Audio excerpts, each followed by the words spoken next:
There we go. Okay, we should be live. There we go. Yeah. Hold on. Click all these little buttons quickly. Right. Okay. Welcome. I was going to do a bit of a flight quickly with the Zibo 14 fix and then with the FlyJSim, and I thought to myself, you know what? I might as well put it on YouTube. I don't know if anybody's still awake or still want to watch at this hour in our side of the world, but there might be other guys in other parts who want to watch. So, welcome to Porto. I am literally going to fly a circuit on runway 35, taking off from there, going that way. Sorry, I lost my voice. Then I'm going to turn over the sea, fly flight level 110, and come back on the circuit to land on the RNAV 35. And that's it. Hello, Sasha. Welcome. You are first, buddy. The first one to speak, at least. So that's the plan with both aircraft. So I'm going to do the Zibo first, okay, just to keep the pecking order correct. And then I'm going to just do the FlyJSim Q400 just to keep in practice, because now that I've figured out a couple of things there, it's nice to fly it. So that's the story.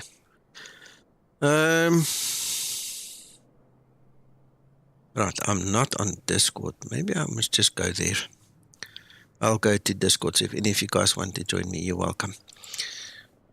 Right. Hello, James. Good afternoon to you too. It's currently 9:32 p.m. here in South Africa. And we had a bit of a power interruption earlier, so it messed my whole day around. And that's why I'm only flying now. And all the rest that you just heard. So hope you guys enjoy it with me. That's not going to happen. We don't need to do that. We can just go there and there. I'm just going to thumbsuck a couple of values because it's just a circuit. Flight attendants prepare for departure. Cross-check and all call. Thank you. My beacon light was on. That's why we had that call out. Right. Ground services, better push back. Round to cockpit. Good enough. Call me through the menu when you're ready. Let's quickly set up, see how fast we can get off the ground here without killing ourselves.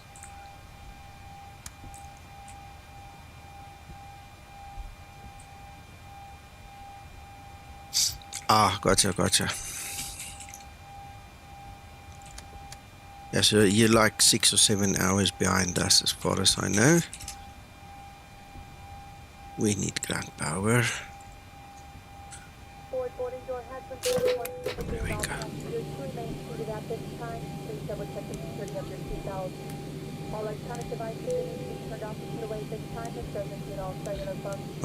One, two.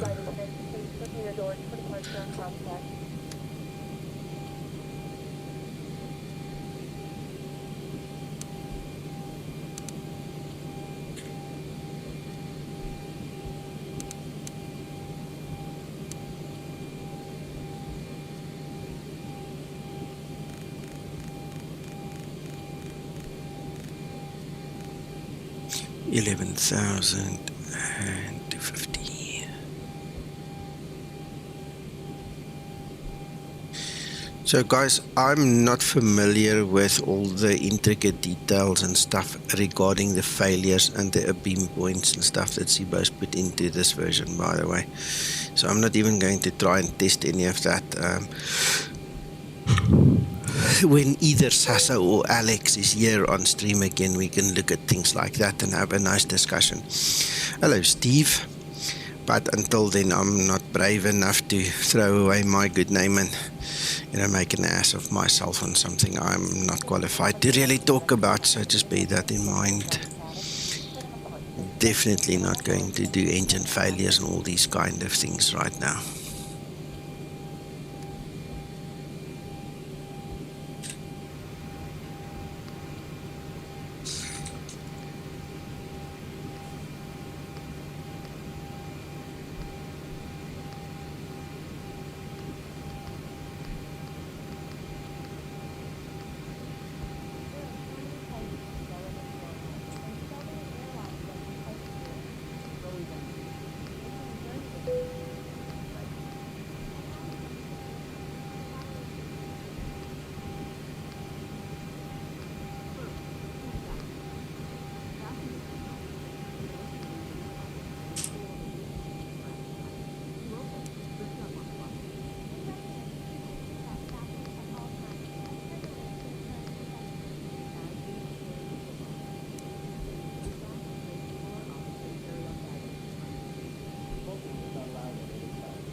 We have a 90-degree wind, it seems. It's kind of variable. I think it favors 3.5 ever so slightly, but being only 4 knots, that's considered winds calm, so much of a muchness. We'll stick to using 3.5.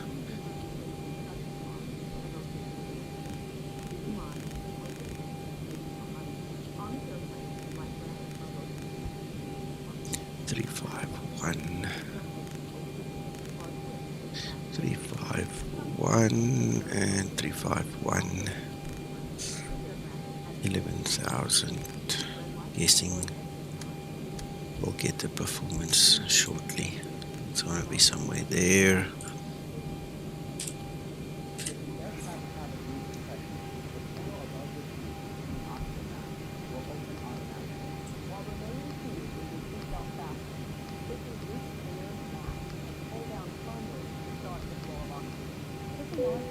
Right, I didn't do a complete OFP, so I'm not going to guess all those things. Just leave it as is.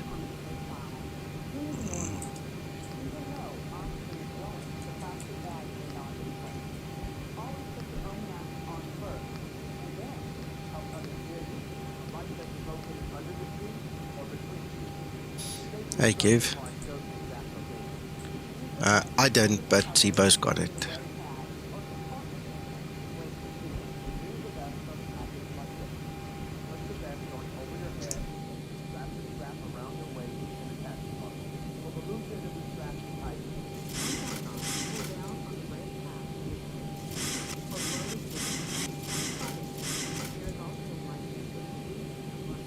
Hello, other Steve. How are you?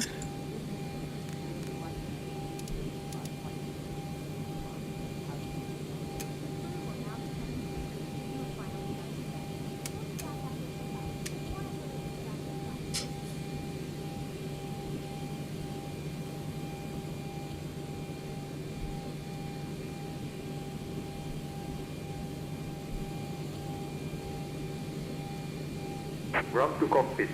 Stow is driving up.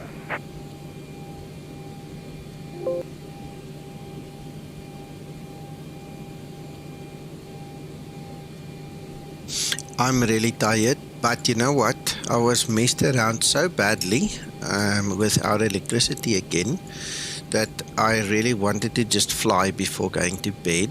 And then I thought, well, might as well broadcast it. You know, one of those things.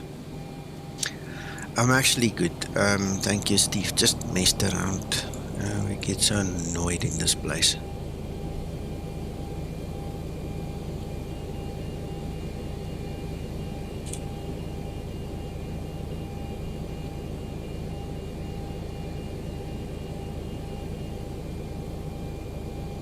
Okay, all doors and hatches are closed. Ready to connect.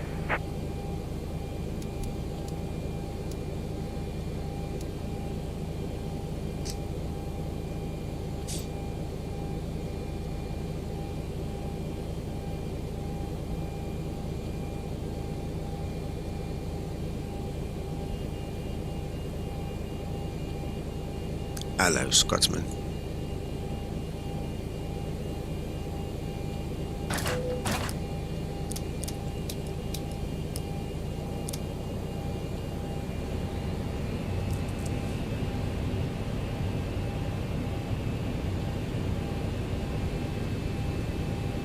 So connected and bypass spinning circuit. Release parking brake. Starting pushback. You may start the engine.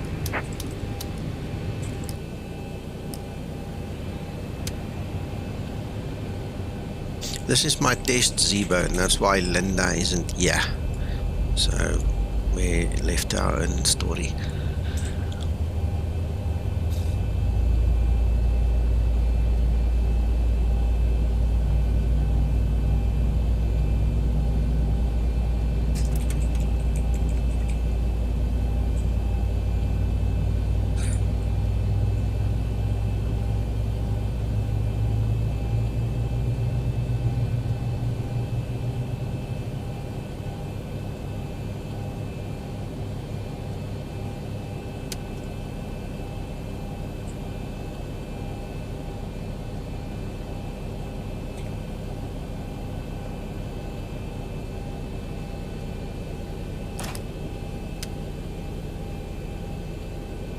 It is, it is. Don't laugh at me, man.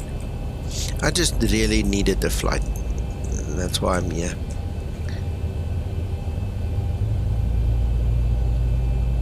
Hello, William. Yeah, I'm not going to show anything fancy. I'm just winding down for the day, to be honest.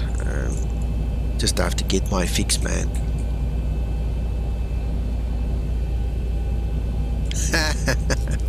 Yeah, 14 popped up a little bit earlier tonight. I was actually at my daughter's school picking her up and got the notice. So all good?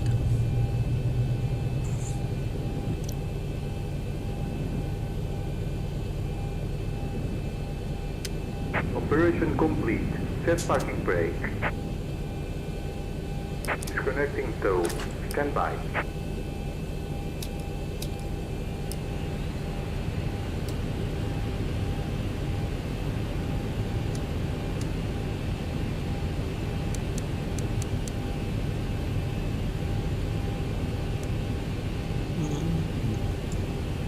Yeah, sheepy. Modern day evils of socialism. You just can't beat it. You can't write the script for it. It bites you in the ass when you don't expect it.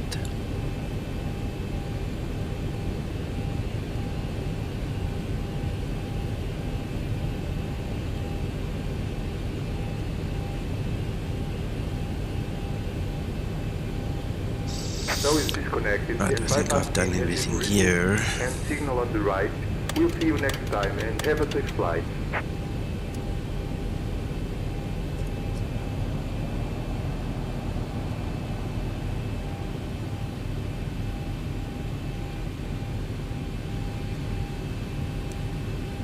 Better turn all these things on before I forget, and this time I remembered my flaps as well, so I'm not doing too bad.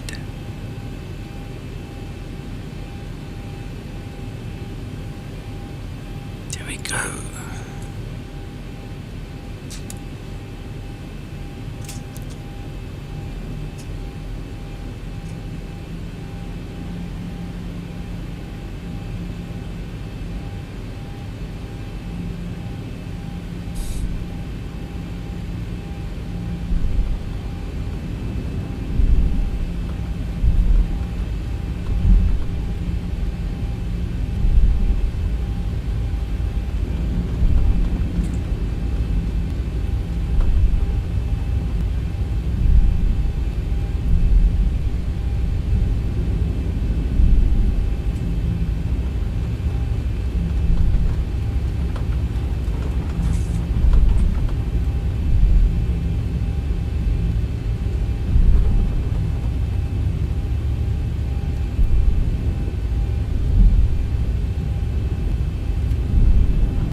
Approaching 3-5. Okay, the cabin is secured. Have a good flight.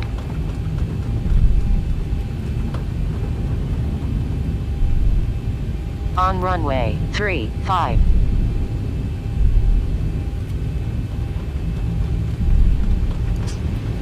Oh God.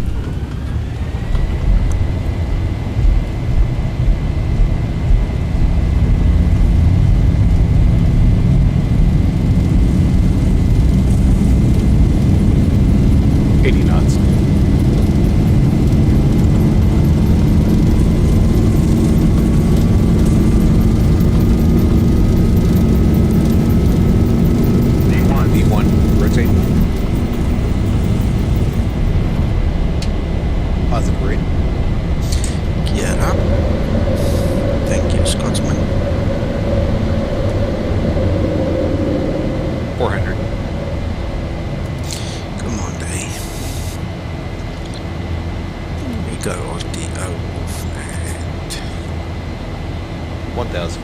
gear is off.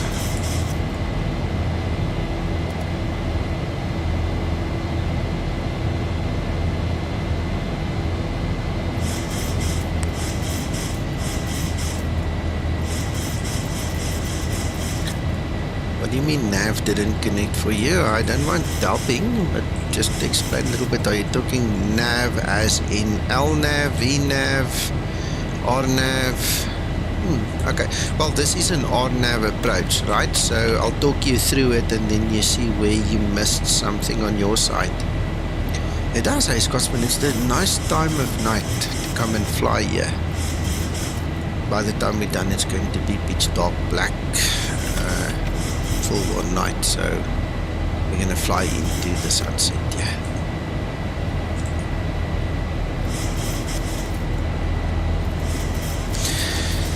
So, William, the first thing that you absolutely have to make sure of is that your arrival is set correctly. It must know in the FMC that you're going to use RNAV. The second thing that you need to do is you need to get the ILS off the active position. So that's why I've put the actual VOR here at Porto in there, okay? So that's crucial. You can't have your ILS there, it tends to interfere. And so those are the first two things that we're going to look at. You did because I enabled the first officer's call-outs. Remember when I fly with Linda, I don't have the first officer enabled. So you heard the default Zibo talk there.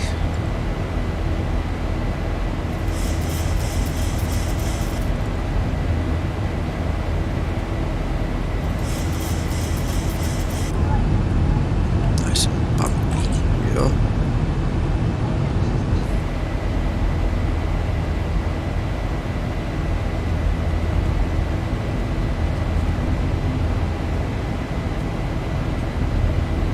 Because it's just a circuit, I'm not going to follow the heading the whole time. I'm just going to leave it.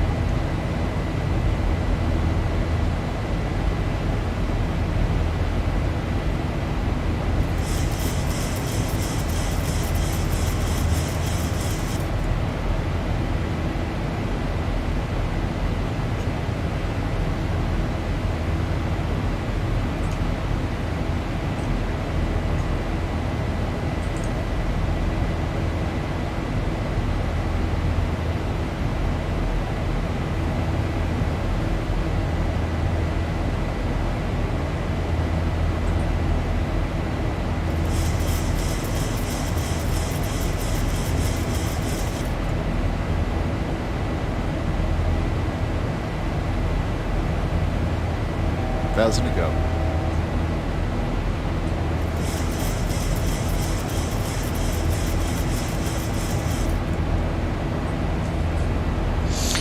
Yeah, I don't know if it's supposed to interfere, if that's just a Zibo quirk, but for a long time, we've always said to the guys, don't have an ILS set up when you do RNAV. You must actually ask Sasso when he's back, or Alex, or one of the other pilots, to just confirm if it's the same in the real aircraft. I'm not sure.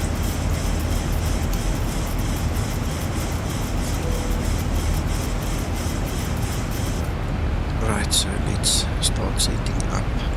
Obviously didn't do any flight plan, so I don't have any wind upload or anything. I honestly don't mind. This is just a circuit. 1015, that is crucial, but we need to have that in, as I've said before, so we'll be good with that one now, especially guys on RNAV. William, this is your third thing. You really need to make sure that you have the correct QNH for your arrival airport, okay? And the way to check it is if you go to your map. There's Porto. If you click on that little green symbol and you check there, you see QNH 1015. For some reason, especially when we used to do test flights with active sky weather, for some reason active sky does not always put the correct QNH in, and we could never figure it out. We didn't pretty much care about it. We just knew that when we did RNAV approach tests here, that we had to come to the map and make sure that what we have there and what we have there corresponds. Because what happens is if you've got the wrong QNH, you're either going to be too high or too low.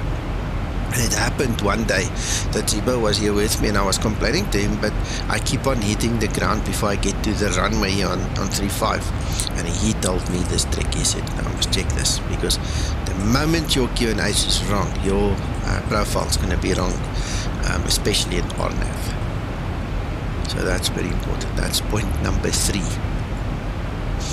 Right, while we are talking, let me tell you what Twixter told me. If you go to the legs page, and you actually scroll to your final approach section, you can see here whether you will have Ian available or not. This is just a rule of thumb, okay?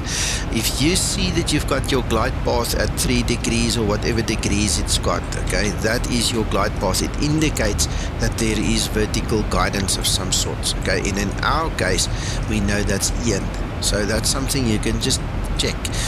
If you go to Skiatos, for instance, I'm pretty sure you won't find that there, because you do not have a glide path down to the runway. Now, don't shoot me if it's not correct, but that was a tip that Twixter gave me like 5 years ago already, 4 or 5 years ago. So that's something just to take into consideration, because not all RNAV approaches are Ian capable as well. Another clue would obviously be if you don't see all the information there, you already know it's not going to work.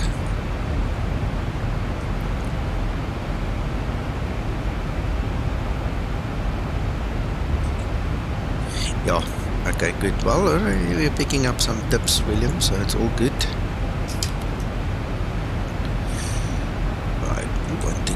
Down to 1,900 for our intercept. In actual fact, I'm lying. This is not the ILS. We want to go to 3,000, which is mandatory. That's fine. I'm in fact going to tune this down to 600. Our decision altitude is 530.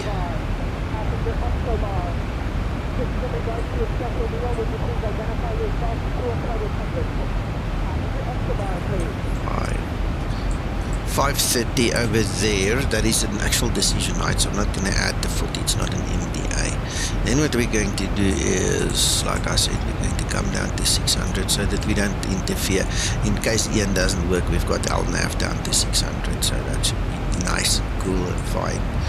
And then we can just quickly look at our weights. So we need to drop about 500 kilos, so it will be 63.8 weights, and that will give us VREF of 147.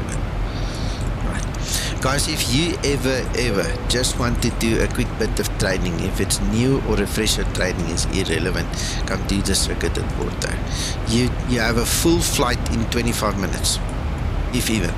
Okay, in the Q400 it takes between 25 and 30, so I guess this one's going to be a bit faster. I'll have a look afterwards how long this flight really is. It's quick and it works. It gives you everything that you need for flight training in one place. It's just so neat. It's amazing.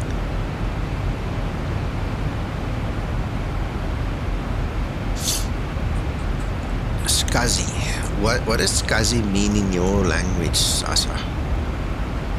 Is it good or bad, or does it put you by the, edge of your seat? What does that mean? Can you tell me?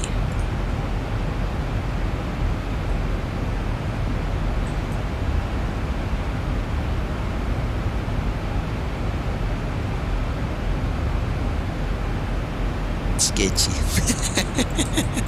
Yeah, you got to think what you're doing there, eh? And you got to be Class C. If you go over into the realm of the Class D landing weights, you're not going to stop.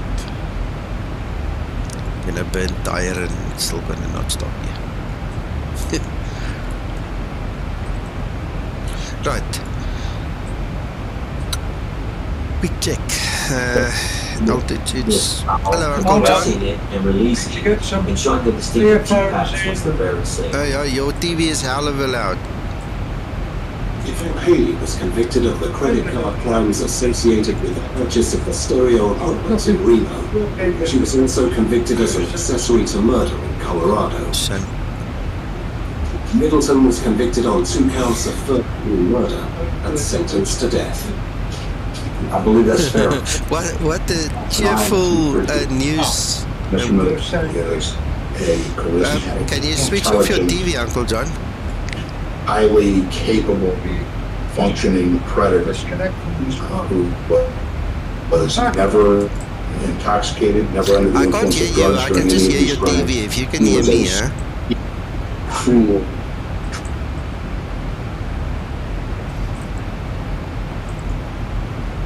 Shame he's struggling. Uncle John, to put you guys in the picture, I think he enjoyed he got sadistically himself some the process earpods. and the torture and the use of these women's bodies for his own convenience. Yeah, I'm just gonna mute this. Just now, YouTube thinks that I'm broadcasting something else.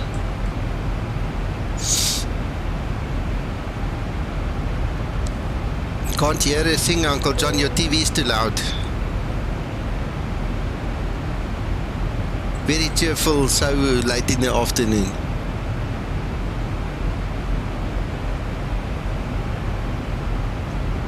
Hello? Hello? No, I only hear your TV.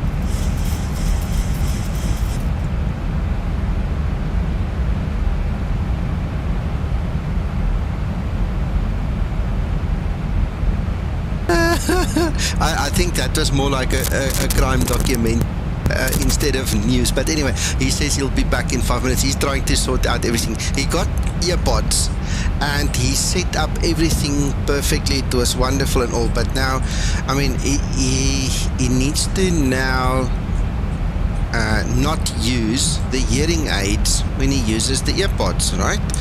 And then what happens is the flippant TV goes to top volume, so he's got ambience in the flat. Sorry, Uncle John, I can't help laugh. It's just so funny. Anyway, we've got great sympathy with you. If you can fix it, come back anytime. Shame.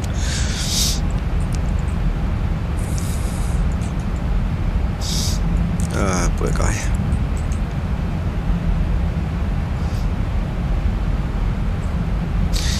The problem is not so much that he listens to it and the interference in the stream and all. The problem is when YouTube, when their little algorithms or whatever you call their AI listens to the stream and they pick up on certain keywords, I can get into issues. The one evening Hakan just innocently enough played a short 10 seconds of a music clip, and these guys at YouTube whacked me with a copyright infringement thing, and then you have to delete the stream or the video or whatever that you did, and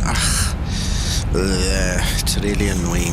So anyway, okay, the next thing with RNAV approaches, which I didn't say but you probably heard and saw me do it, is I obviously use my speed brake quite a lot, because on the RNAV, if you lose your profile, you've had it.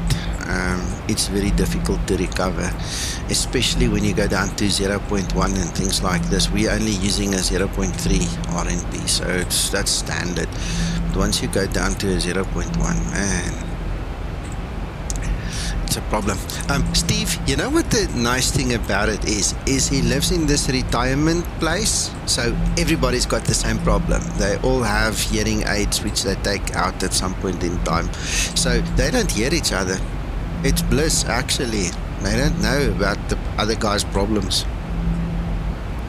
you know, so he's all good, man. He's all good. I'm talking to the guys on YouTube, sir. No problem. Are you? Can I put you now live on air after all of that?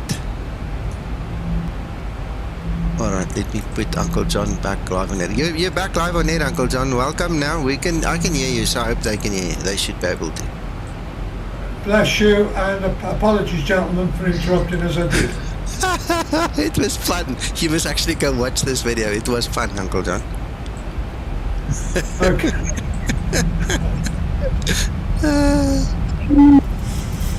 Right, okay, so we're coming into land now.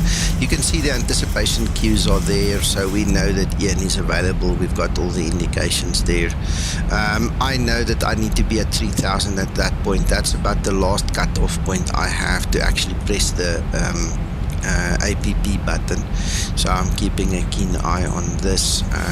Let's go to our local QNH. So we go a little well, as fast as possible, because if we need to dip the nose to catch the glide path, we need to do that. I'm going to pull my first flap just to help slow us down, get us down, because you can't intercept from above, right? You can only intercept from below, so we need to get that thing to touch that line so we can actually hit that approach button.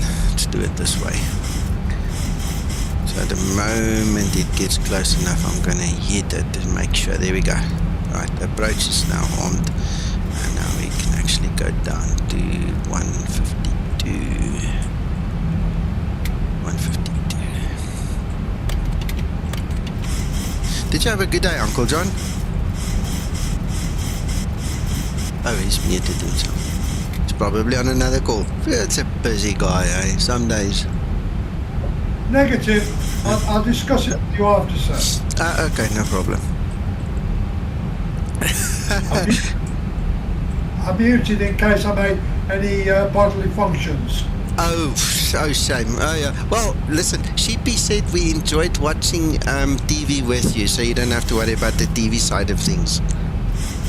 Thank you, guys. Apologies.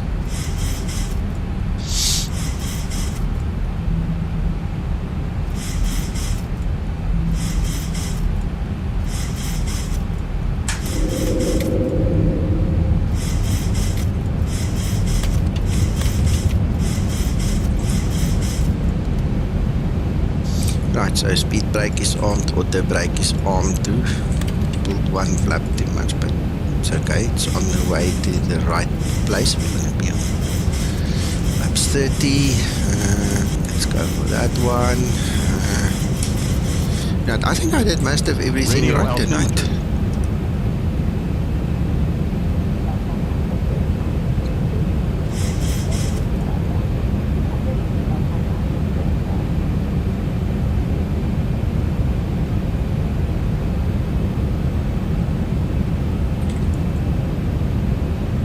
Look at that. Isn't that just super stunning, amazing? Look at that sun and the clouds and everything. Wow. Scotsman, look at that. I know you appreciate views like this, man. Look at that.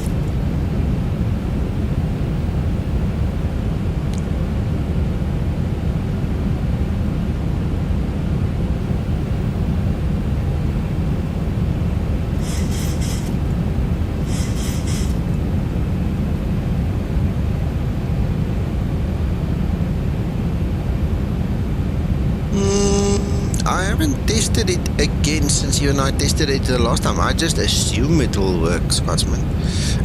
When we're done with the next circuit, it should be dark enough to go and test them. Then before I go, just remind me, then we quickly go test them.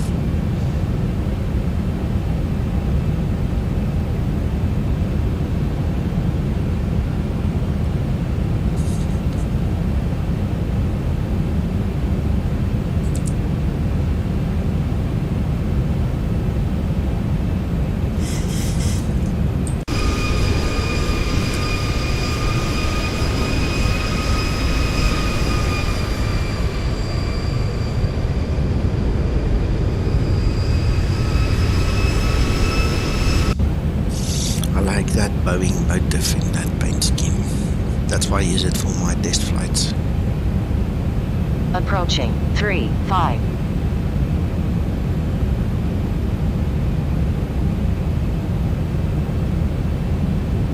Yeah, it's nice, hey, Tommy.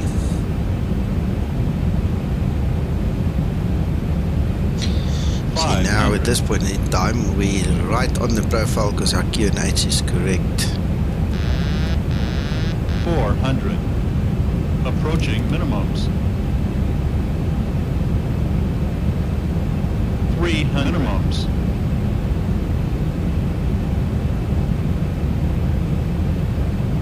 200.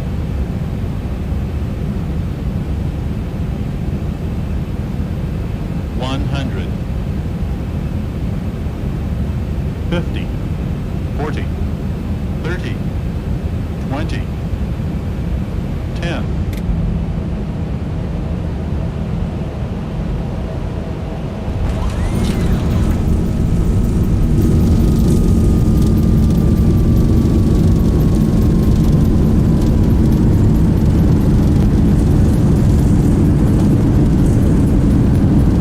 Sorry, I was reaching for the volume there because it's getting late. I've got it very loud here in my office now.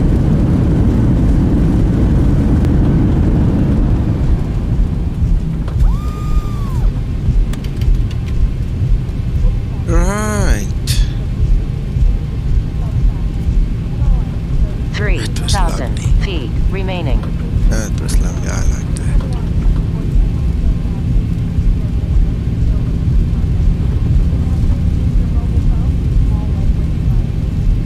2,000 remaining.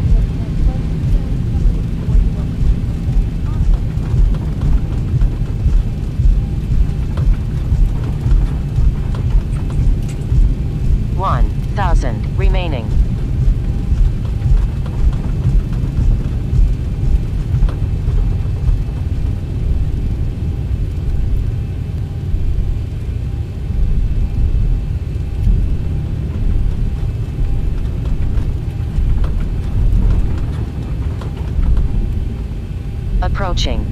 17.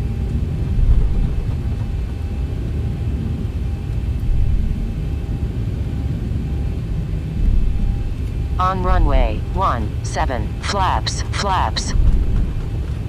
Don't worry, we're not gonna take off again. Not with this aircraft. But I'm just gonna taxi back and then... William, don't know if you've got questions or if you saw something either different to what you did or whatever, but I think that was a really nice on-nav approach and landing, that one.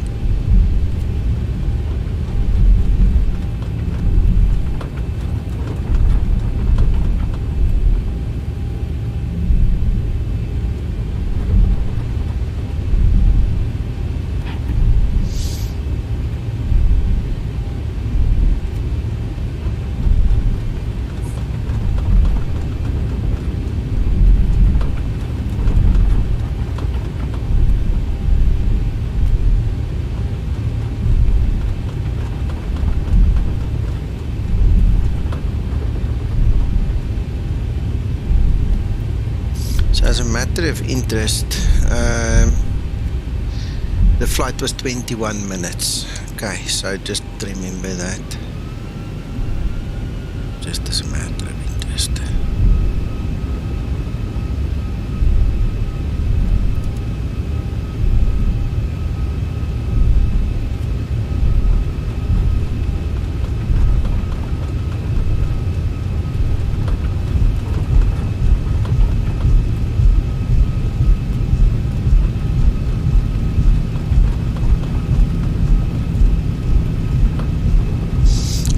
So fast, it's like the tiller doesn't want to work anymore. I better slow down. Ooh, rain in Spain. Oh, this is Portugal. Look at this.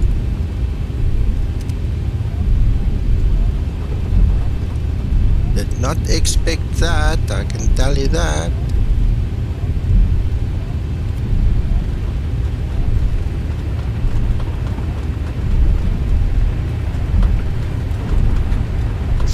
Passengers here in the back go, oh, we just made it home. Yeah.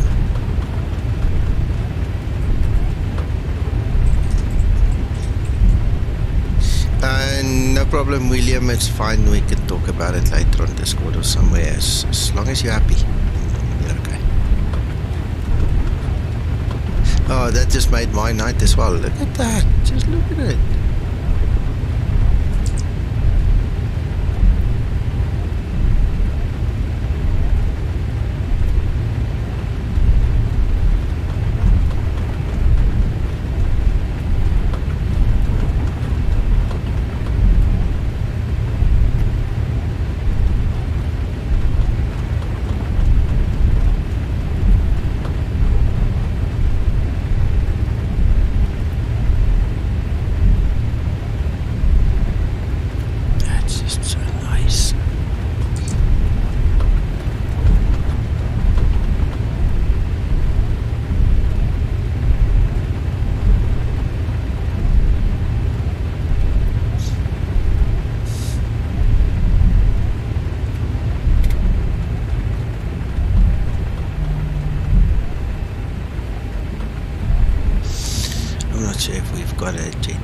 You know what, I just took the one that does not have the jetway. What's my luck?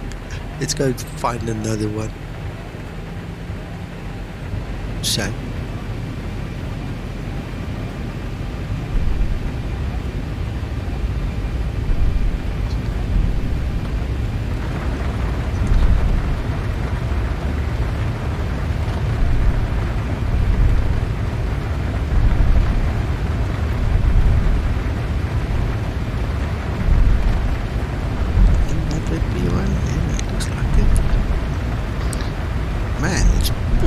now.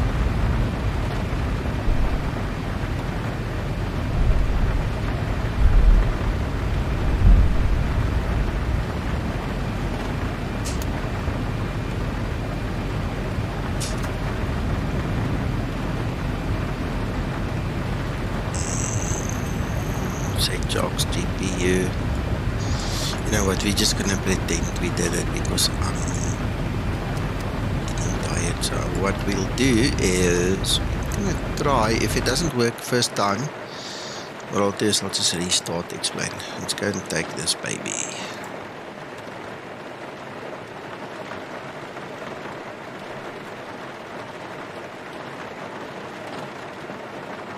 Yeah, you guys must check explain 12. It looks stunning. It looks amazing.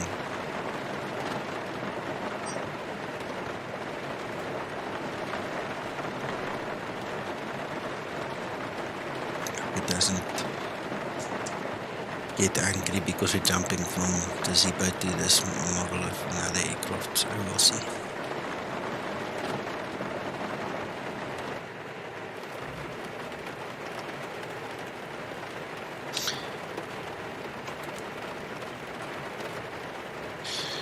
Right, brakes are set.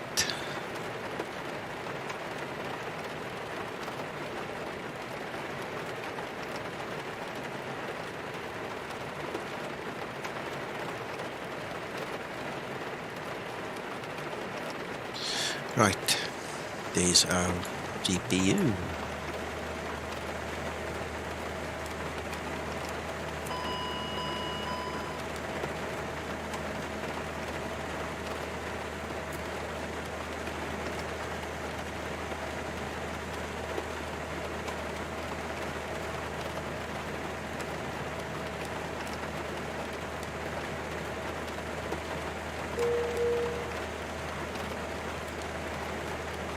I'm just running through everything quickly.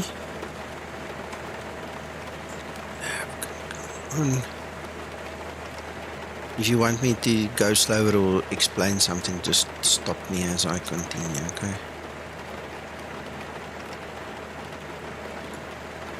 Let's get the load going. I've got a preset load that I use when I do the circuits. Again, I'm not reading it from anywhere. At this point in time, 30 is fine. Little fuel, 2035. And zero fuel weight, 25,500. Yeah, it didn't like that, 25,500. I'll tell you why. It's because we didn't start. I figured this out as well. If you reload the aircraft, and apparently now if you come from another aircraft, it doesn't like the input. If you restart the X-plane and you go straight into this aircraft, you don't have this nonsense. I'm just going to leave it. I'm not going to cry about that now. See, my views, everything is slightly off now. It's funny, but it does that. I'm going to restart. I don't want to mess around. Otherwise, maybe just now I can't land it. So I'm just going to restart quick.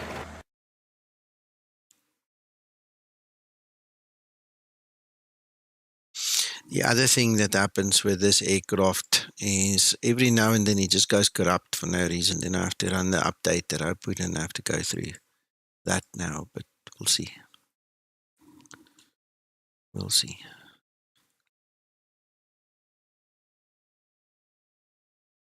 Sounds good, Scotsman.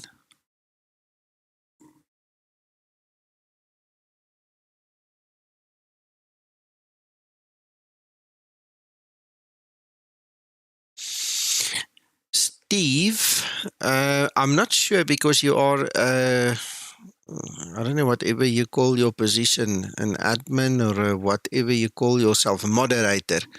I did put a tutorial into the payware side of this channel last night. So if you've got access as a member, you'll get the full video there already. It's waiting for you.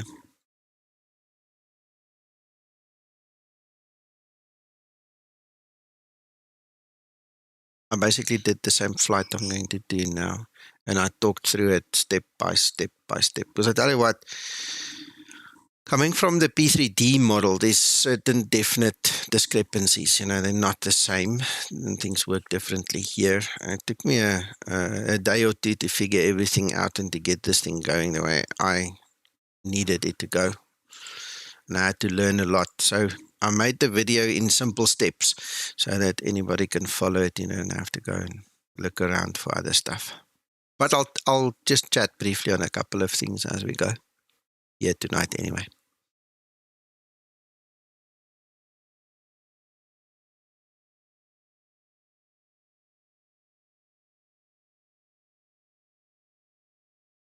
Uncle John, you still awake? If not on the phone.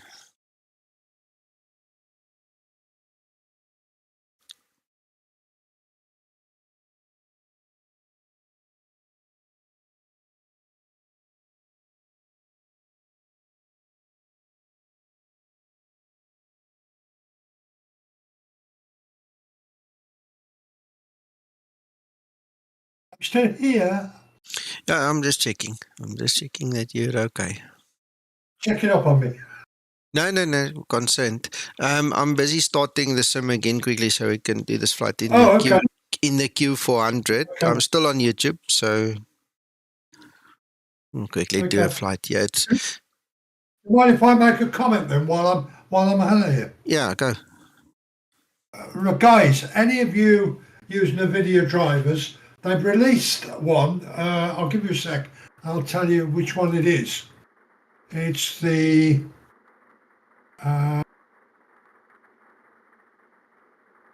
516-40. Is that the one from 2 days ago or what? Yeah, 2 days ago. Yeah. Gentlemen, if you're thinking of updating it, please don't. No. It's got major issues. Yeah, it's broken as heck. It's killed so many people's joy, it's not even funny. So yeah, no, don't do it. Thanks, Uncle John, for the reminder. That's all right. And the silly part is, Nico forewarned me and I ignored him. And it's cost me about 2 hours tonight. Oops. Black Yeah. Yeah.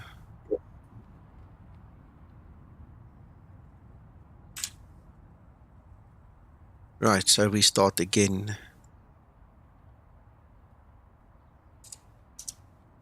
The guys are complaining bitterly all over. It's a mess, that one.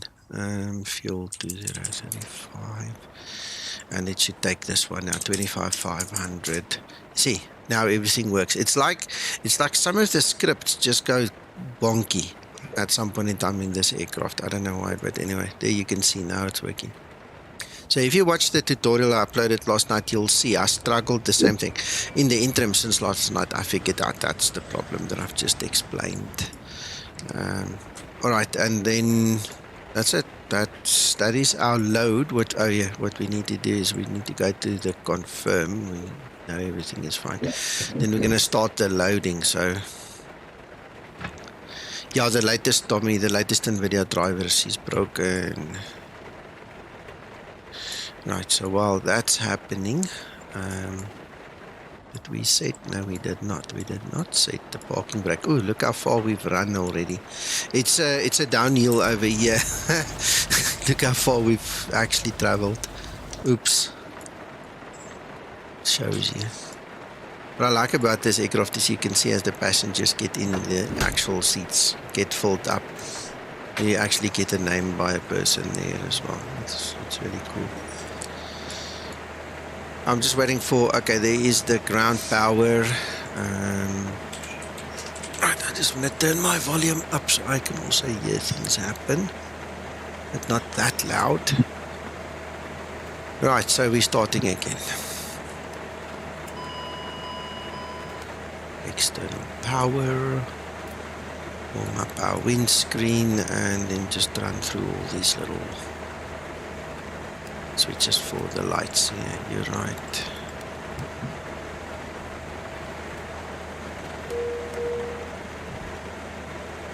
Right, landing taxis up. Nav is done and beacon can come off now. Right, then let's start from there. Anti-skid, kill that light, and spoilers.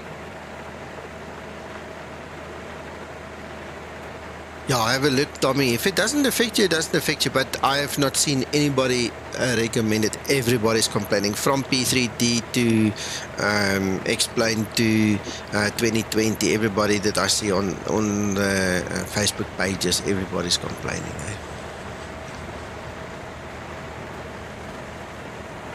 Alright, so let's get some light on the subject.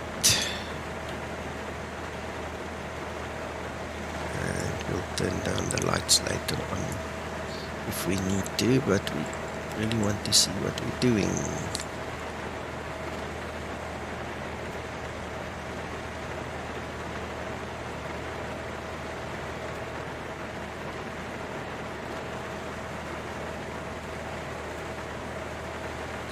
Right, that is nice lighting. Alright, so let's start getting all the screens on.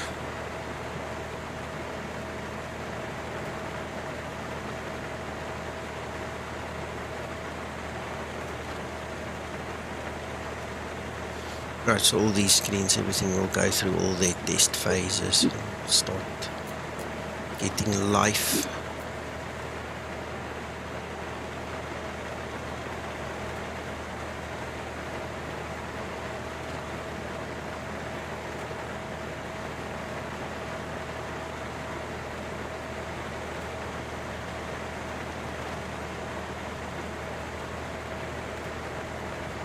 Right.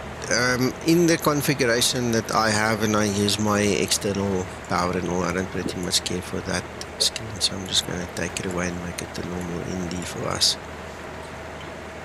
Alright, that one, make it a little bit more bright. There you go, sunshine. Right, accept and accept. Just want to get my Navigraph on screen here. Right, and then, okay, so we've done the first line, we're going to do the next one. This aircraft has got a little trick I'll show you later. So instead of actually running and reading through tables and then setting up all my speeds, I'll show you how to get them when we're done. Alright, the trick is we need to be fully loaded. Once we're fully loaded and once we are in the actual flaps configuration that we want to be in, otherwise it defaults to 5, by the way, then we can get them going. Woo, Polago, man. Yeah, no, lots of guys are complaining. Right, while we are here then, X Enviro, let's check our weather now. LPPR 1015. It's still the case. Wind is less, but now we have the rain. Wind is still moving. 1015 is correct. Okay, so the next thing I want to do is set up my nav source. So I want to fly from FMS1, and on this side I'm going to turn it to FMS2. Alright, then what else do we need to do? Yes, this is a trick I worked out for myself. I can't be doing with having my hands full when I'm trying to take off and all these other funny things that I see some of the guys do on the streams, because I watched a couple of videos. Oh man. So here's a cheap trick. I hope you guys see the value in it. So the one thing that I am going to do is I'm going to start setting up my altitude, and I now need to be at 11,000, so let it ride.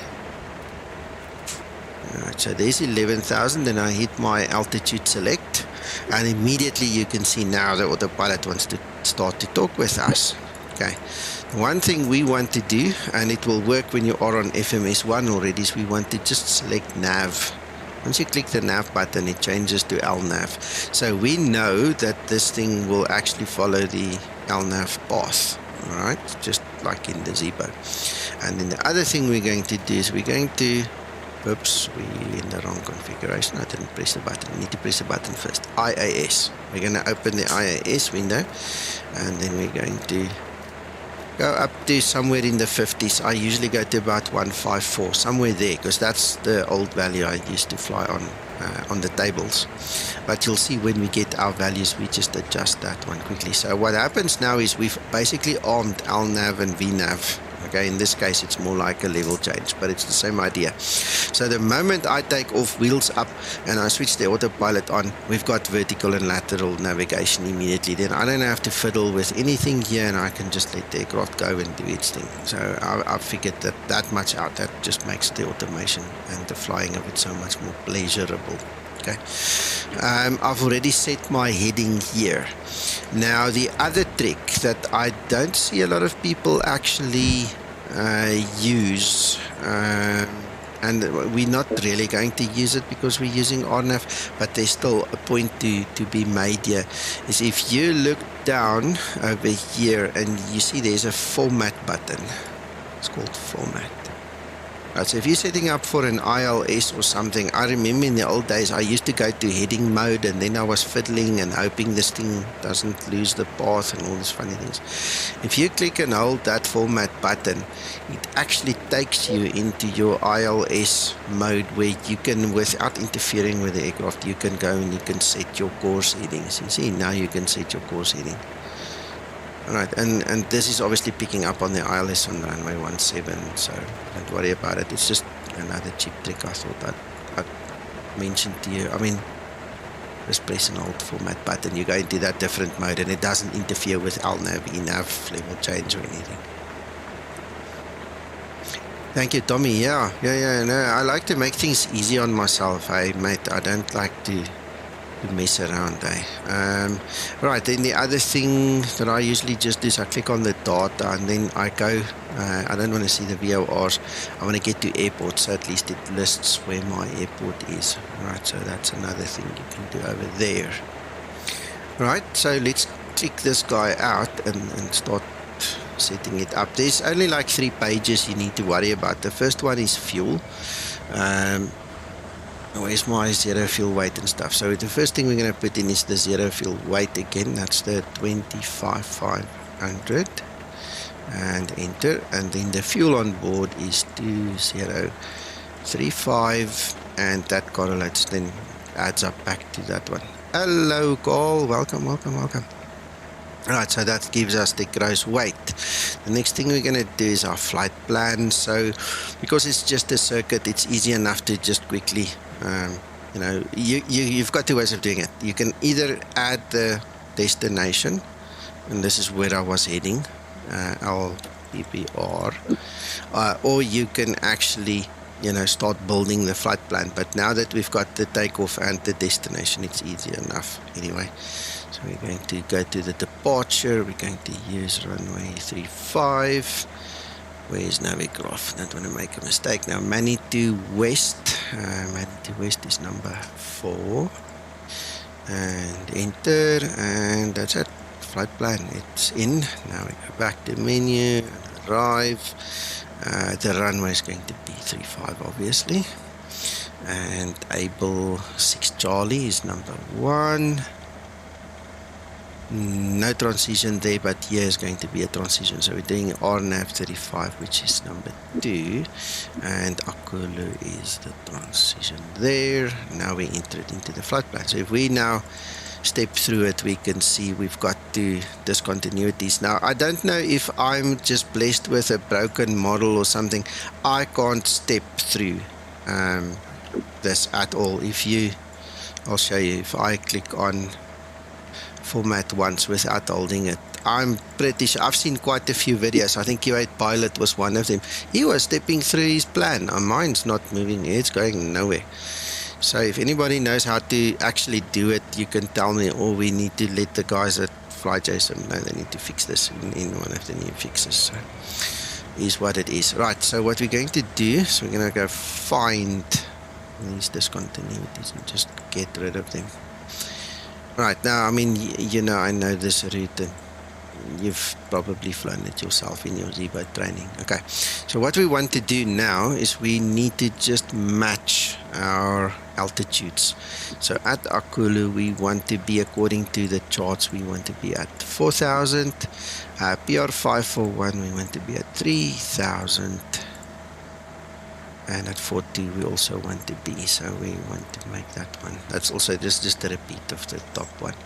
3,000. Okay, then I believe, and again I'm speaking under correction, if you know better just tell me, there is a problem with the VNAV, setting up the VNAV for the descent. Okay, if you look at the PR542, that's our final approach fix. Okay, you cannot enter that as your target in VNAV. You have to enter the waypoint before this one. I remember Zibo had a problem like that as well at some point in time.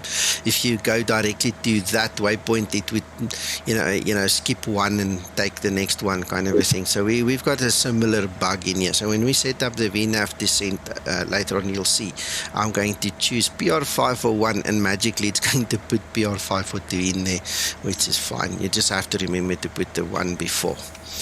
Okay, so, and that's it. There is the VNAV. We're not going to worry about that. We can go to nav now. And we're done. There's nothing more to do in this FMC.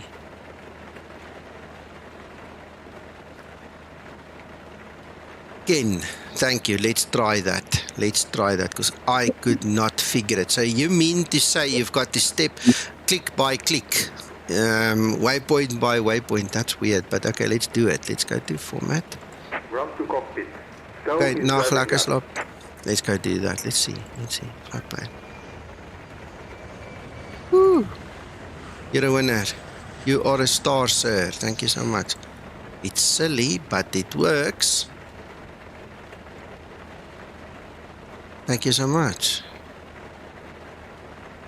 Right. Woohoo! Thank you, Ken. Right, and that's it. That's problem solved. I appreciate that a lot. Okay, let's put it away. Alright, we're fully loaded now. You probably heard the doors close. You can see all the packs are sitting there. Everybody is happy, so I want to show you this quickly. I'm going to do let's just do it now and then we can change it again a little later on. So two things. You want your V speed, so you can click. See where my mouse is there? If you click there at the bottom, look, it populates it for you. So it works on flaps 5 because you haven't set anything by default, and then it gives you your V speeds for your weight.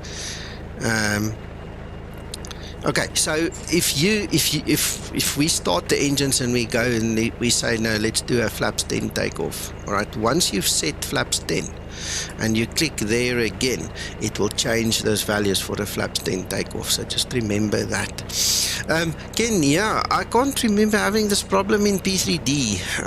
Must be honest, maybe I'm just rusty and my mind's out of whack. But thank you so much for that, man. That's really changed the issue for me quite a bit, because I was flying from Lowy to Hamburg, Innsbruck to Hamburg earlier today, and I so wish I could step through. Now I know how to do that. That's amazing.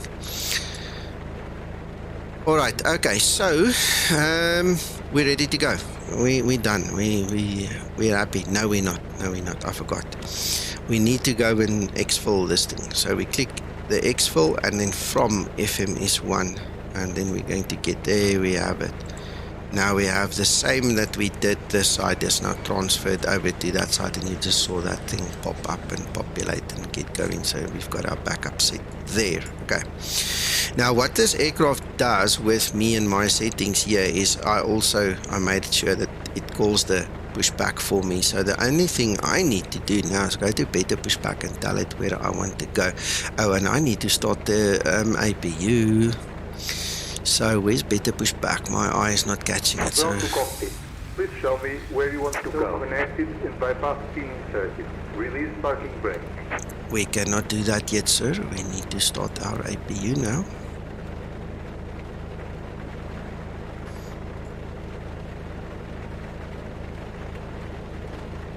This is going to be a fun flight in this weather. Oh my goodness.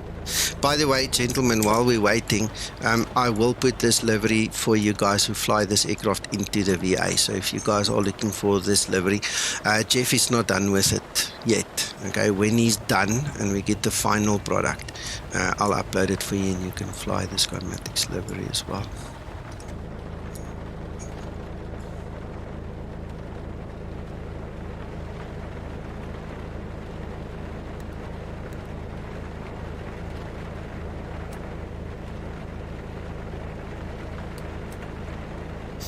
Right, so APU is running, all those things are in place, and beacon is on. I think, yeah, I did switch it on. There it is, flashing at us.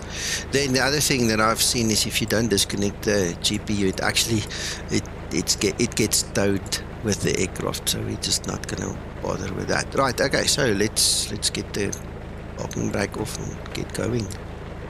Starting pushback. You may start the engine.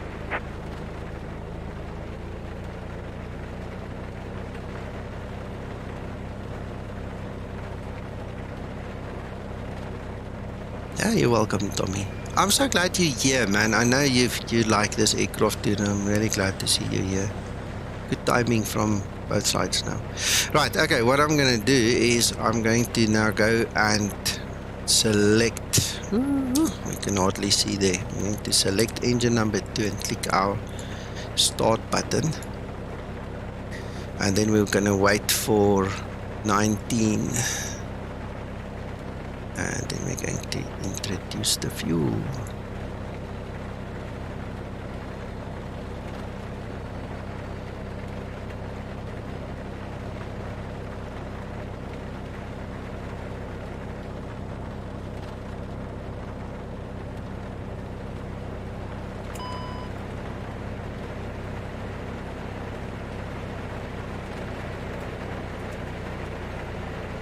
Right, so once that thing is settled, we can then go and do the same for engine number 1.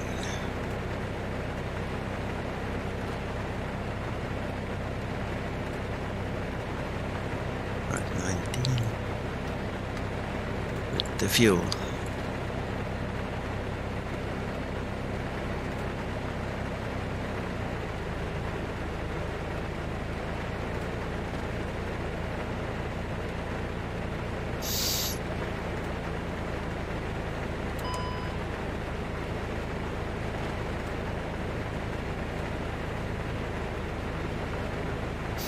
Right, so I'm just going to wait for the tow truck to disconnect and then do the rest. Operation complete. Set parking brake. Brake is set. Connecting tow. Stand by.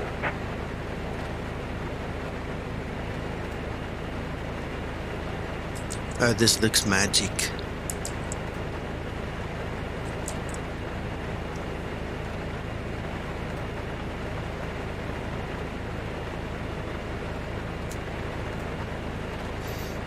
Right, I like to land with flaps 15. I'm too new to this aircraft in X-plane to understand the difference between all of them. Obviously, I have the normal aeronautical knowledge, but for me right now, 15 works in this aircraft, so I'm just sticking to it.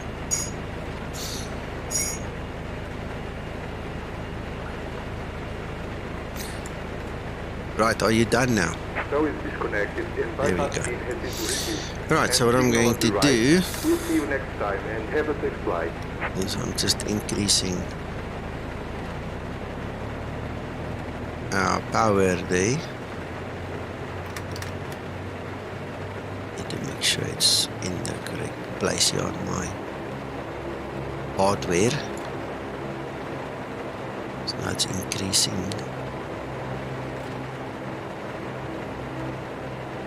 Right, so I'm still a bit foggy on all the procedures and everything, but it seems like an appropriate time to make sure that we're not in a cruise configuration, that we're actually in a climb configuration, and you'll see it changes the percentage of the torque as well as our little blue dots over there. Excellent, Scotsman, excellent. Right, so we've clicked the climb. Now we can enable all these other things as well as the auto feather. Very important in case we have an engine failure. Okay, we're going to keep our block bar in place, and okay, let me show you this. Right, so that's flaps 5, that's flaps 10. Check this. So it should now change the values. You see, it's changed the values according to your weight and your flaps configuration. So I'm going to go back to a flaps 5 configuration, click it again, and you see. So we have V1, V2, V1, VR, V2. That is our cleanup speed, and that's our initial climb speed. Okay, so, and again, because all of these things are enabled already, or armed, actually is the right word to say, armed, we're just going to click one button, get the AP on, and it's going to fly just like a Boeing. I don't think it's wrong per se, but you don't need to put the power that far. The power you really don't need, except for when you're going to actually take off. One of the problems you have on the ground is this thing will run away with you for no reason whatsoever. It doesn't need an invite to just accelerate and run away with you. So one way to control the speed is to keep the power levers, a little bit back. So the way I understand it from looking at the real pilots, okay, is that is your cruise and descent and taxi power setting. Okay, you can then go full thrust, which is your takeoff thrust, with those levers, and the middle one is climb thrust, but this one is used for all the rest. Okay, so that's the way I have it. Full forward, that's to take off. The middle one is your climb thrust to get to your altitude, and these other ones, that's for cruise, for descent, and for taxi. That's how I got it. Okay. Right, taxi light on. Let's go. Right, so the other thing I figured out here with my rig with these values is if we go to a 6 or a 7 on the torque there for taxi, that's ample. That's more than enough than what we need. And then depending on the PBR at the airport, you actually get a good reflection on that light or not. That's landing lights on and off now. And taxi light on and off. So. Right, I'm just going to do an intersection takeoff. We don't need to go all the way to the bottom there.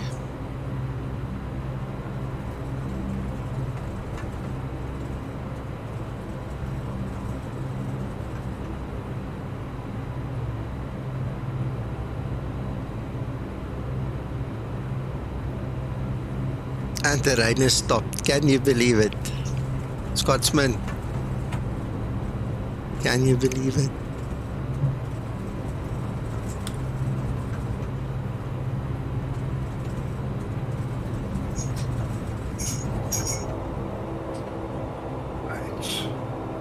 There we go.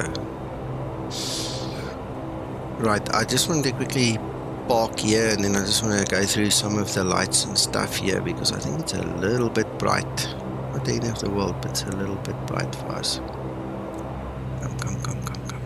So if you're in this taxi mode, man, these propellers, once you pull the lever back, the thrust lever back, it just goes whoosh.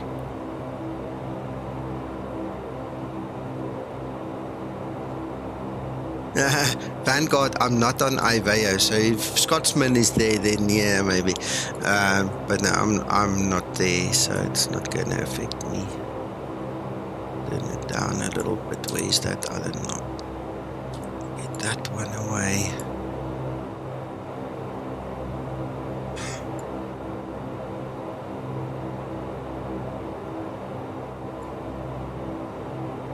Something like that. Light doesn't have to be on. Right, let's go. Let's go enjoy ourselves. See what happens. Yeah, we're having a laugh. I'm telling you, I feel so bad for you now, Shane, man. You were looking so forward to it, and this thing just decided no. Alright, so as I'm taxiing onto the runway, we're going to take that away. We're going to go full forward now. Approaching 3, that 5. condition lever. And then what I need to do is go to flight mode on my throttle, otherwise we're not going anywhere.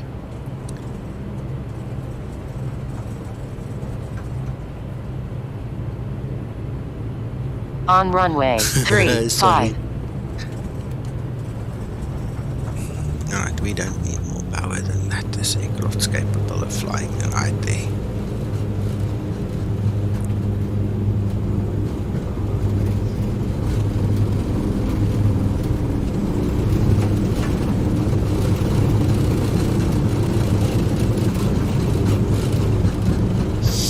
Right, because it's a long aircraft, you guys must be careful not to do a tail strike there. Make a tail strike happen. Right, so we're going to start climbing, and you'll see I press one button, there's the autopilot goes on, it switches the yaw damper on, and immediately LNAV, ENAV basically, or LNAV and level change comes into play. And there we go. Now we can start thinking of cleaning up. And the nice thing is now, see, once that flap is up and we've got everything in place, all we do is we increase our speed now. So there we go, there's 200, it will dip the nose, it will go, the wedge thing. So we've got gear up, flaps up, and once we start climbing again, we can start cleaning up all these other buttons and things. Thank you. It's still a bit sketchy. I tell you what, I'm not used to taking off or landing with this thing yet. I'm trying my best, but thank you. Right, so what we're going to do now is we're going to go to climb thrust. You can hear the climb power actually, where you can hear the change in the engines immediately. And now we can get rid of the fuel pumps and all these extra thingamidings. See, and now the aircraft is literally just bowing it out.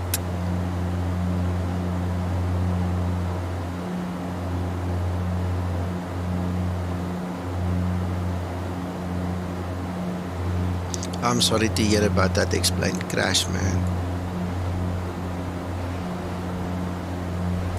There's my lights, Scotsman. I know it's not the Zibo, but I've got volumetric lights here. If this helps, we can do the Zibo later, but there you can see we've got lights.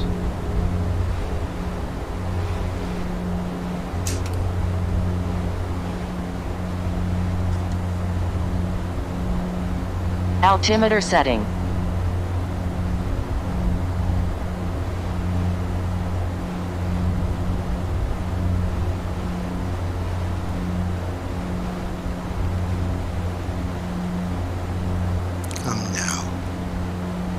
We do so much want to change it, right? 1013.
It is a challenging aircraft, Tommy, but I tell you what, now that I figured it out, and I hope I can transfer some of my knowledge to you guys like I've been doing, right?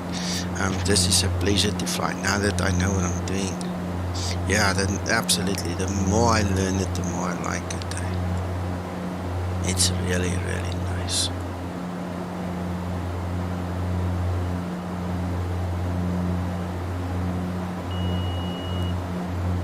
That was my APU, then I see we're still on. We don't need it.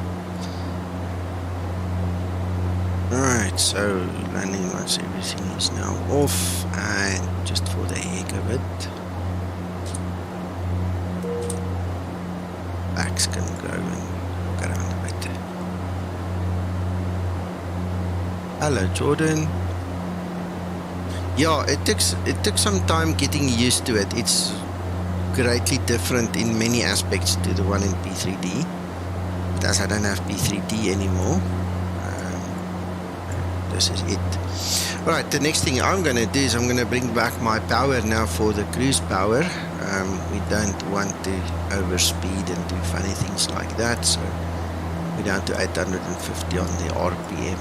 Cruise power is good enough, and then we must just keep an eye on the speed. Remember, this is not a auto throttle situation. You are the throttle with that right hand of yours. So I'm going to keep our eye on it. If it's going too fast, we're going to have to pull back. Okay, so let's talk about this VNAV situation, because that was one of the more annoying things I had to figure out.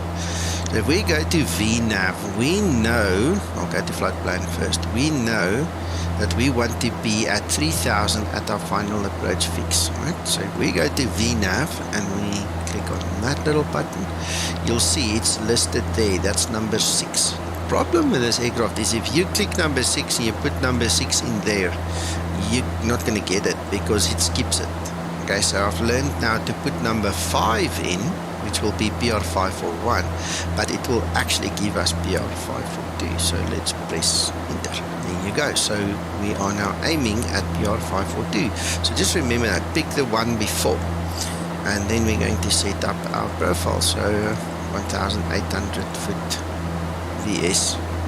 It tells us it's 42.7 nautical miles until we get there and 7 minutes. And that's it. So VNAV is sorted.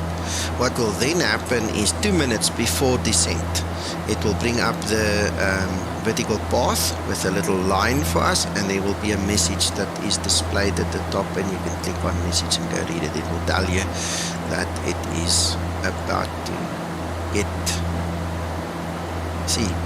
overspeeding. It's just one of those things I'm telling you to do now. I don't do it, so sorry. There we go. Let's put it at about 60. Yeah. Anyway.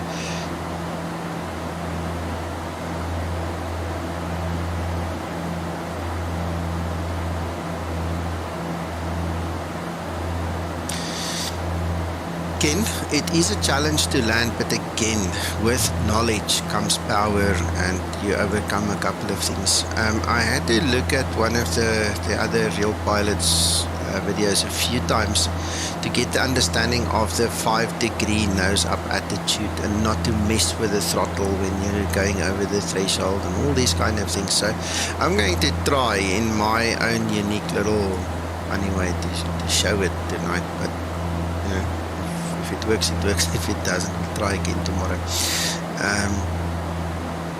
But I love it, and I don't mind if I land 200 or 300 feet per minute, as long as it's not more than 500 and, you know, we break something, you know, then I'm happy. It will, the rest will come with practice and in time, I'm sure.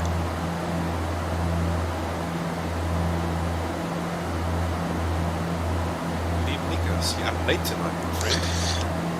Yeah, load shedding. We had load shedding, and I was sitting here cooking eggs in... let's not go there. Anyway, I was really upset, so I had to do something to make myself feel better, and I thought I was going to fly, and then I thought, well, why don't I just stream it?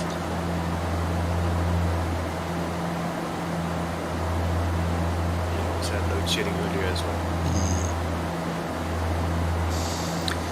Steve, this is a magnificent aircraft to buy, my friend. If you can master this thing, you'll be very happy, promise. Yes, guess what, Nick? I forgot because he's talking too much. I'm sorry. The passengers must just not... Just breathe shallow, guys. Just breathe shallow. Oops. Fortunately, we're not that high. Ja, tente nou hier.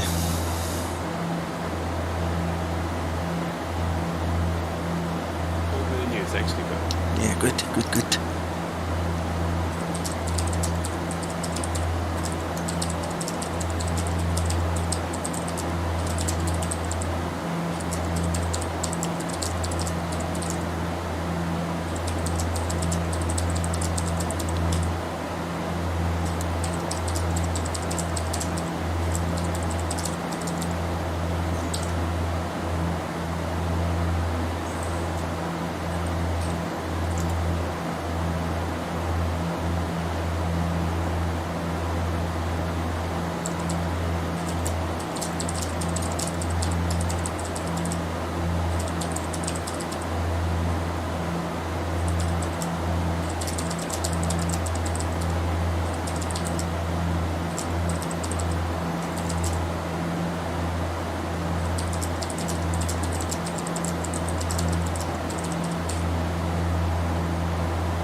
Alright, the other thing, where's Ken?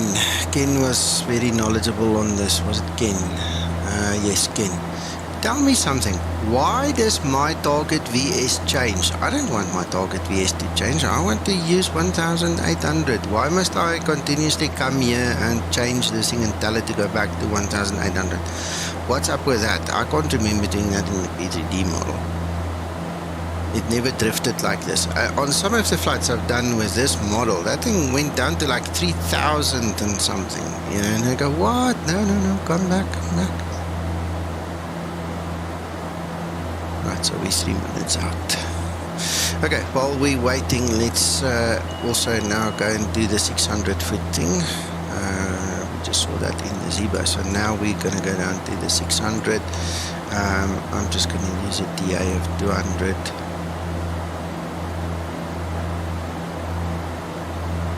Just to have something in there, we'll change the altimeter when we start the descent. Now we're waiting for our vertical bar, and we also see a message there, so we just have to stick it out now. And then we do the same as earlier as we continue down. We'll just switch on all these extra things. And then there's one trick during the actual final approach which I learned yesterday only. And if you watch the training video in my members only section, you'll see I didn't know at that time when I made that flight what the conditions are, but apparently you need to be in landing configuration, and then you can press your button over there and it will do what we wanted to do. So we'll check it. There you go.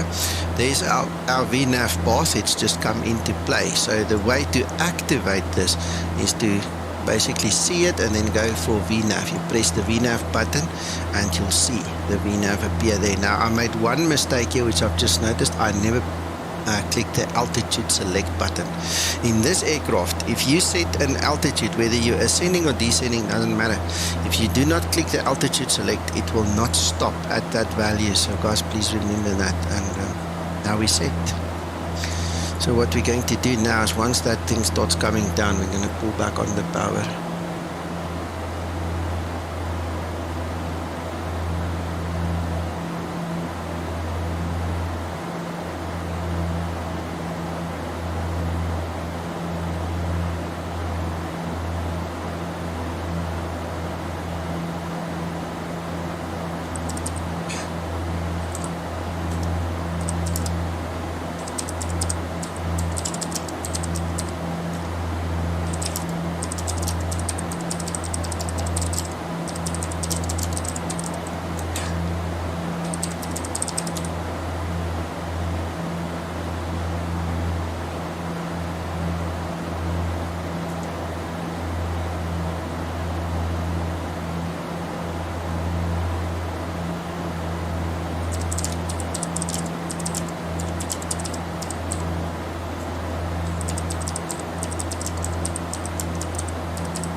I'm gonna just pull back on my power because the moment this thing starts really going down, it's gonna overspeed like nobody's business. So I'm just pulling way back on my throttles, way back, and then later on I'll start to manage them again.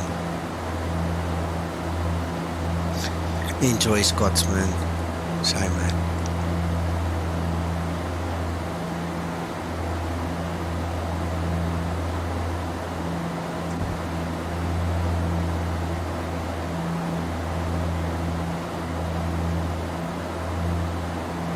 Thanks for your effort. Thank you for trying to get to LPPR anyway. Hello, Bjorn. Welcome back, Uncle John.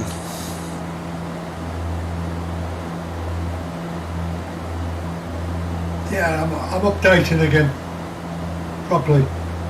Okay. It'll be back to normal tomorrow.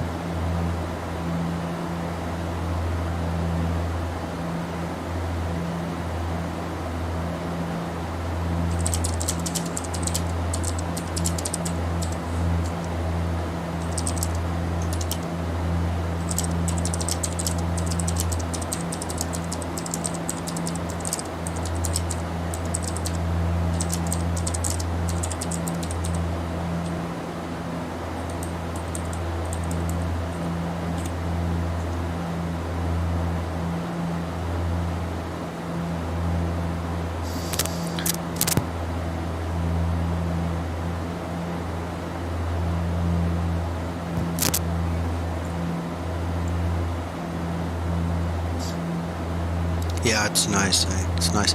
Just a quick one while I'm at this position. We're gonna have to start using flaps. There's the flap range. 5 is 200, 10 is 181, 15 172, etc, etc. So if you're looking for it, that's where it's at. So the moment we go below 200, I'm gonna just add 1 notch of flaps, just to help with the descent and the speed. So there goes the flap. Now we're going to enable all these little extra buttons and things and start prepping for our arrival there. Right, this aircraft will squeal the moment you don't have gear down and you go past flaps 5. So from 10 onwards it's going to squeal. So I'm just going to hold back on that a little bit. I'll just manage the speed. By the way, there is the message I was telling you about. I didn't show you earlier, but there it tells us stop of descent.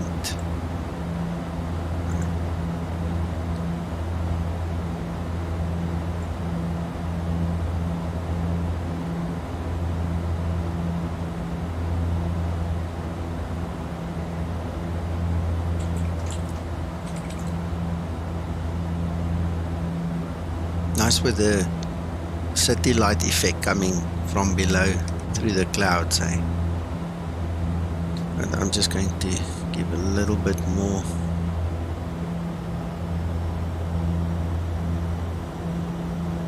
Alright, okay, let's get that up to, I would say about 25 should be fine. 25 on the torque there.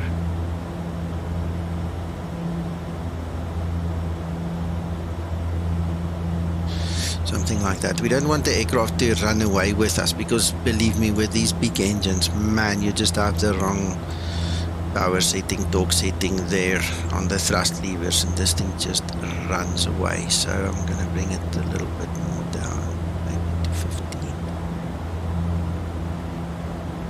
Don't want that speed to increase again.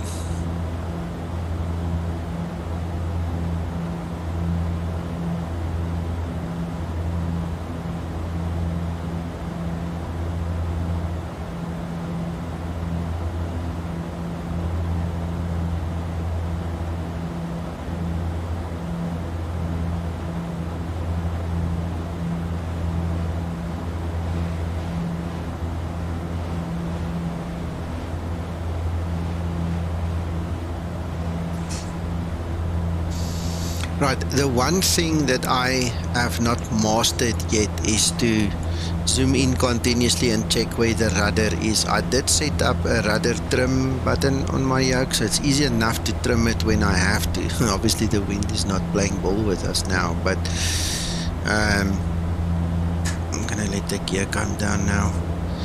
But anyway, you're really supposed to trim quite a bit in this aircraft apparently, but we'll do that when we get more clever and more familiar with this thing. Right, there's my second notch of flaps. Alright, oh, you know what I didn't do? I didn't click my magic button.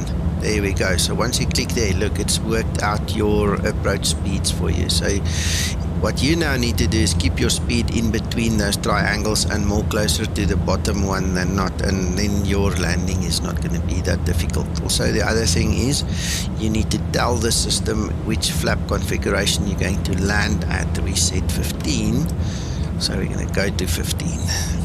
Right, and then now the big story now comes. This is now power management all the way. If you do it incorrectly now, you're not going to land. You're going to have a problem. So I'm trying.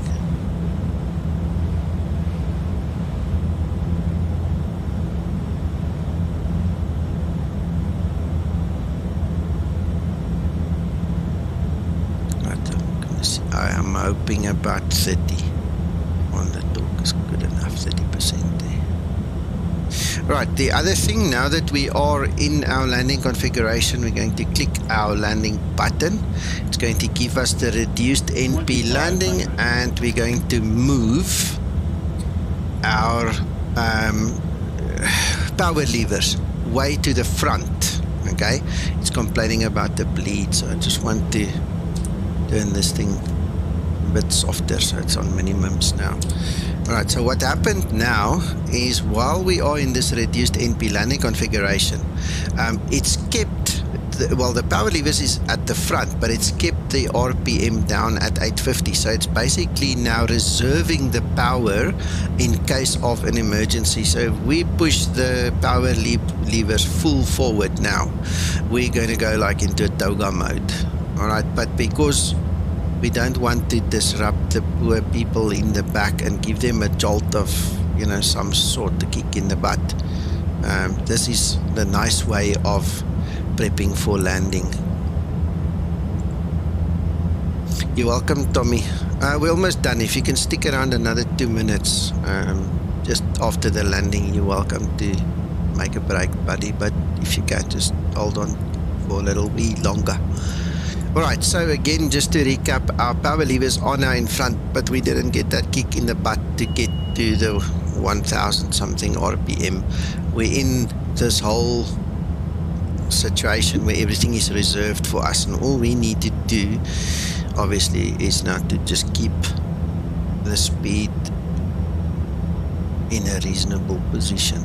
So we don't want to go below our reference speed over there. Right, at the same time, we now know that at 600 foot we're going to lose our vertical navigation, so we have to just keep an eye on that and then fly the aircraft down.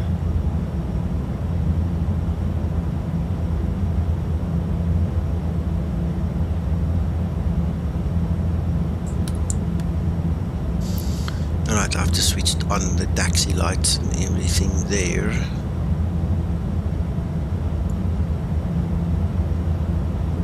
Okay, all those warning lights are just for the betos and stuff. Approaching 3-5. I think. I believe so.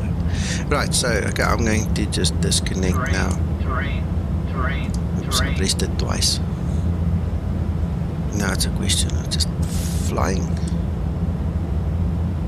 500.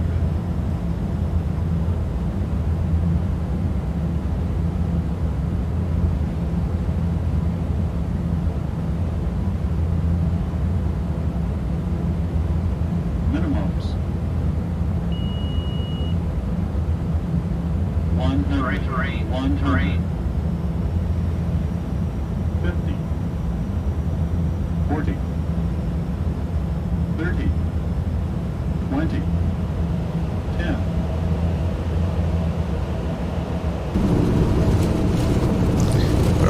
bringing back my power, and then I'm going into the taxi mode, and I'm not even using the reverse thruster, just by going into the taxi mode, Tommy, and that's what I wanted to show you. You don't even have to use your reversers, you just go into the taxi mode, and that's good enough. It will slow you down and do what it needs to do. Yeah, thank you so much. It was really nice. And now we can drop the speed brakes, put in the bar, back. I need more power than that. Thank you so much. Thank you so much. I practiced. I must be honest. I practiced a lot.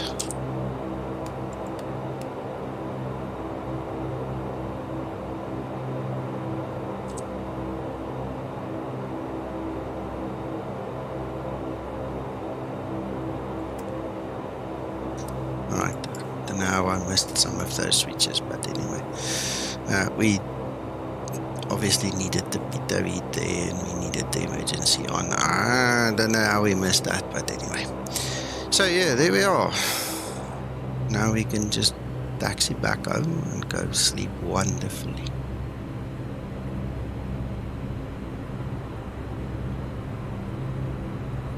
Jordan, do you still fly this aircraft? Hello, Vian. Yeah. Do you still fly this aircraft, Jordan?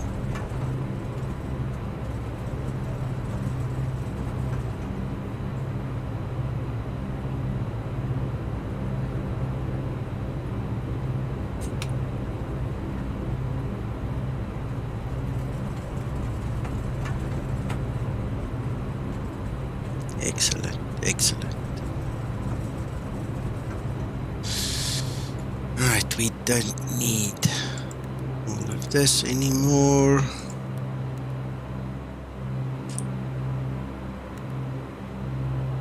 And we can start the AP.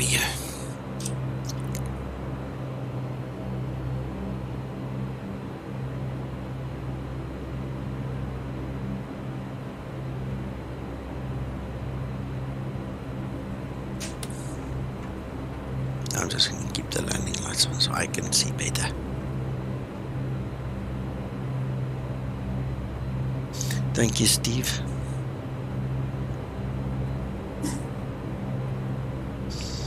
Uncle John, I'm almost done, then you and I can have a quick chat. Okay, buddy. No rush. Okay.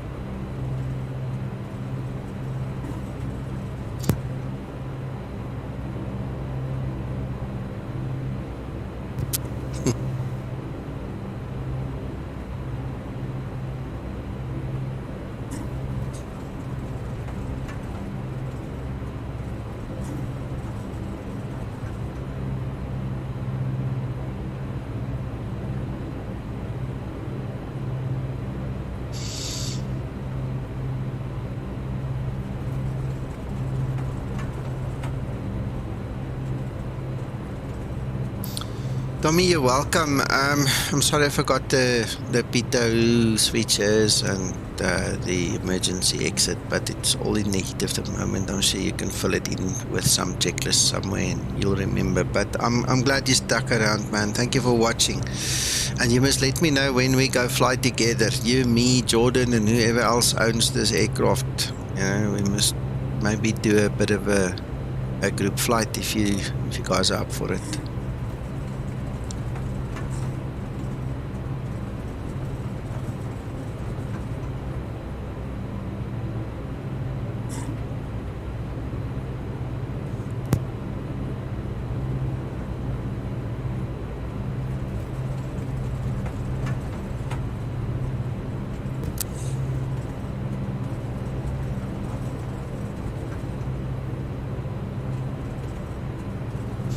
Yeah, Jordan, your life's gonna get really busy. I don't know if I told you the story when Reinhard was born. I took the first shift, so the first 6 hours of the evening was my baby, and that's where I really got deep into the flight simming stories.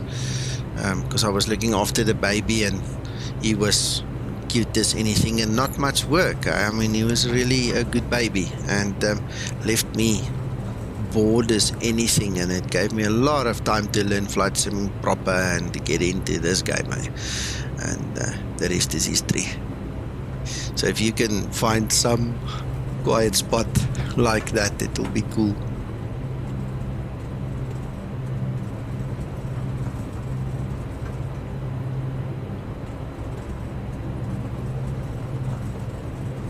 Anyway, I forgot to show you guys this. It actually gives you a flight summary afterwards. Remember, we had 21 minutes in the Zibo. Look, this aircraft did it in 23 minutes. The same circuit. So, just FYI, it's just nice to compare notes a little bit. I find it very interesting. The Zibo isn't that much faster than this aircraft. 23 minutes versus 21 minutes.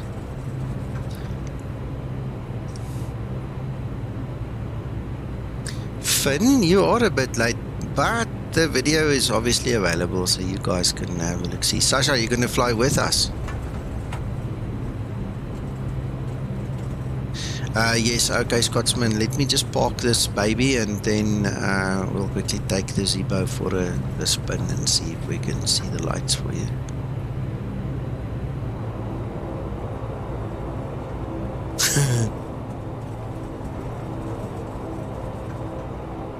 Well done, Uncle John, well done.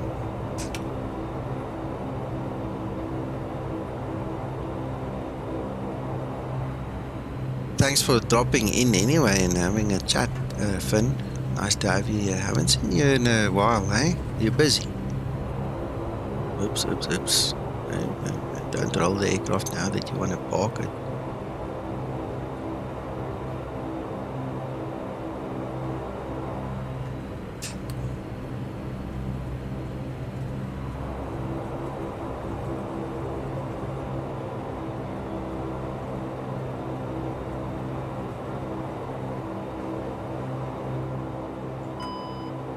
There we go, APU should be ready, so all we now do is cut our power.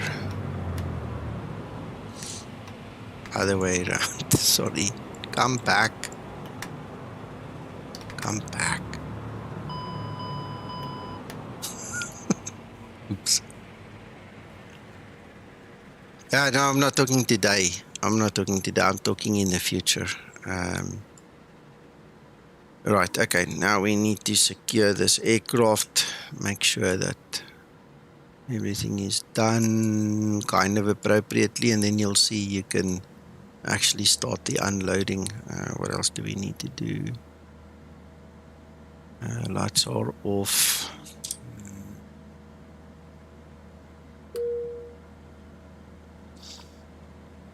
Start unloading. Good night, Tommy. Have a good one. Right, okay, so I'm not going to sit here and wait the whole time. Let's just go to the Zibo mod and let's go and see if we can see the night lights. My cat has just decided to come and say hello right now.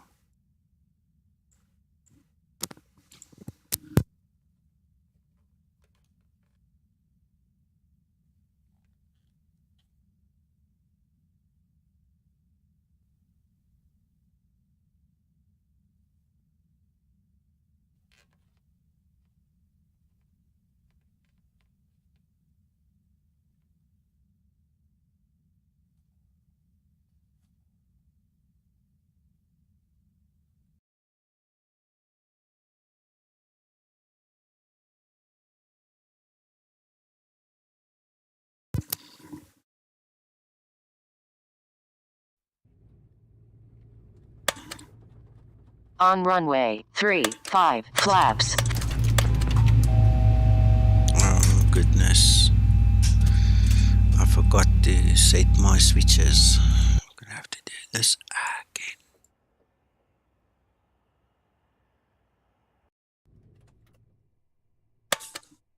On runway 35.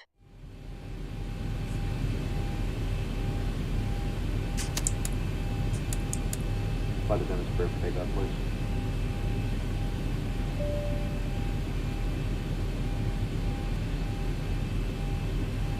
Okay, the cabin is secured. Have a good flight.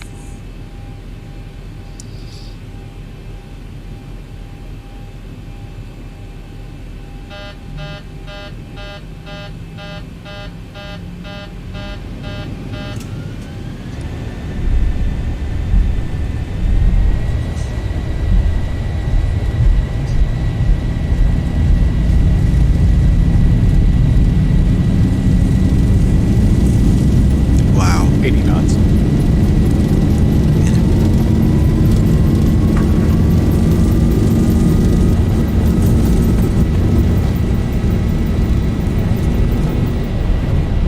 Positive rate.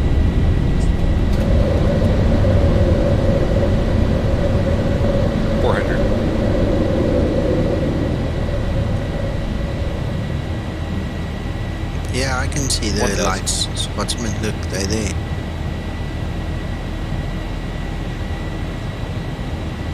Can you see them?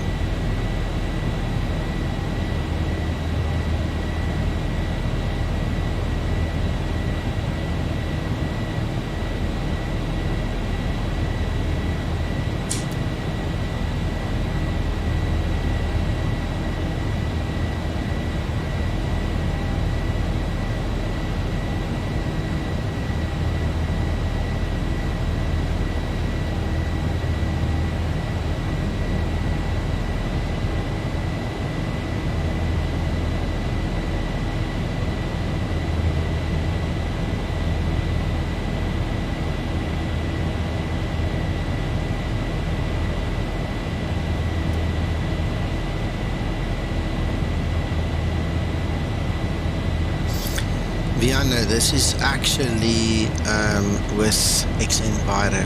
X-Enviro and was that one that add-on from X Aviation?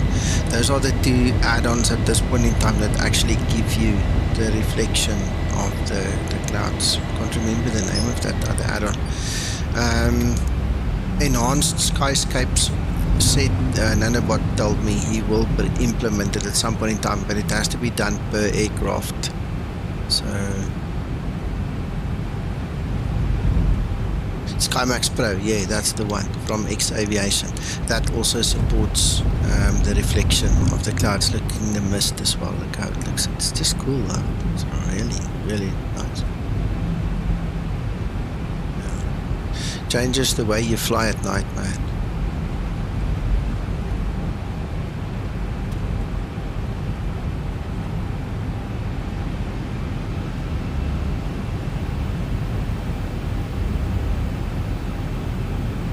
Sounds like bank it's got angle. some. Bank angle.